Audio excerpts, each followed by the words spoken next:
Be sure to head on over to fusiongamingonline.com and use the code BuddyForce5 for 5% off.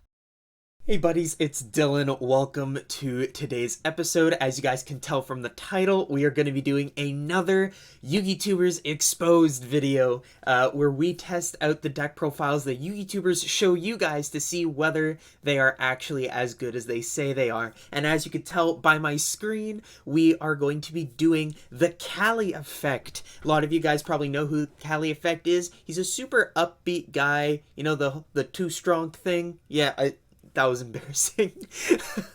He made a video about a competitive Thunder Dragon deck. He calls it competitive tier. It's pretty good. Competitive, maybe tier 2, maybe tier 3. It's not really good. I've already done the replays, so you guys will see that right here. Disclaimer, if you guys notice that the webcam is different, like I said in our last video, there's actually something wrong with my webcam. I've got my webcam right here. It's all busted. It's not the camera's shot and it won't film properly, so I'm getting that replaced. So I have a super janky setup with like my phone, and I'm using some weird app, and it's only recording in 720p. Anyways, it took a lot of effort to actually get you guys this camera view, so make sure you leave a like for that. It took quite a bit of tinkering, but I hope you guys enjoyed today's video. I've already made the deck, like I said, in EDO Pro, and I've done the 10 replays. You can see he's going through some combos here, and honestly, before getting into the replays, I just want to do a bit of a disclaimer. I have played Thunder Dragons twice in the past. I do not necessarily know the deck in and out, so you guys are going to notice in some of the replays I misplay a little bit in some of the replays, and some of the times that I lose is definitely because of my own fault. It's just me not knowing how to optimally play the deck. Let me know how I can play the deck better. Like I said, I've only played the deck about once or twice, but I've spent the last few hours playing it, and honestly, I feel like I have sort of a hang of it, but there's just a couple things that I'm still not getting, so try not to roast me too hard in the comments for that. I will be giving a review based on the deck as a whole and not just on my ability to play it. Anyways, let's roll the replays.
Okay, so you guys just saw the 10 replays. As you could tell, I did misplay quite a bit. Please don't roast me too hard. Like I said, this was my second time playing Thunder Dragons, and I guess that's sort of what this series is supposed to be about, where if you look and you watch this person's deck profile and all they show you is like the one combo or the couple test hands that they do, how well can you perform using this deck? And that's sort of what we're trying to go for. Anyways, there's a couple things I want to talk about the deck. The deck was okay. I felt that, like I said, even though I'd only played Thunder Dragons a few times prior, it was easier to pick up than I thought it would be. There are a couple quirks that I still am getting used to even after all the replays. Like, I'm still trying to figure out how certain interactions work and everything, but that's just a part of my personal growing experience.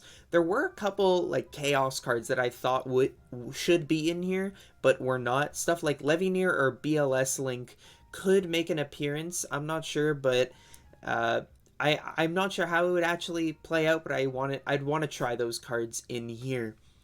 And lastly, I want to talk about the consistencies, because you guys only see the 10 replays that I choose to put up. There are a lot of duels that I have that either it's just god awful on my end, or the opponent quits too early and stuff like that. But this deck has sort of a consistency issue. There are a lot of hands that I open up where you legitimately cannot do anything, and it feels awful. It sucks to win the rock paper scissors. You get to go first and you can't do anything, and it's an awful feeling. So it does have a slight consistency issue. So what do I think about the deck overall? It's okay. When he says competitive tier Thunder Dragons, I'm not sure what I guess it depends on your definition of competitive. I could definitely see this being maybe a tier 3 deck, maybe tier 2 if possible, or if the right person's playing it. Like I said, I don't know how to play it too well. Let me know what you guys think. Where do you think this would land on the competitive scale? I personally think around tier 2, tier 3, 2.5, something like that. So yeah, that's pretty much for this episode. What did you guys think about seeing this deck in action? Let me know in the comments down below. Make sure you leave a like as well and hit the subscribe button if you're not already subscribed. Thank you guys so much for watching. Stay happy, stay healthy, and I'll see you next time.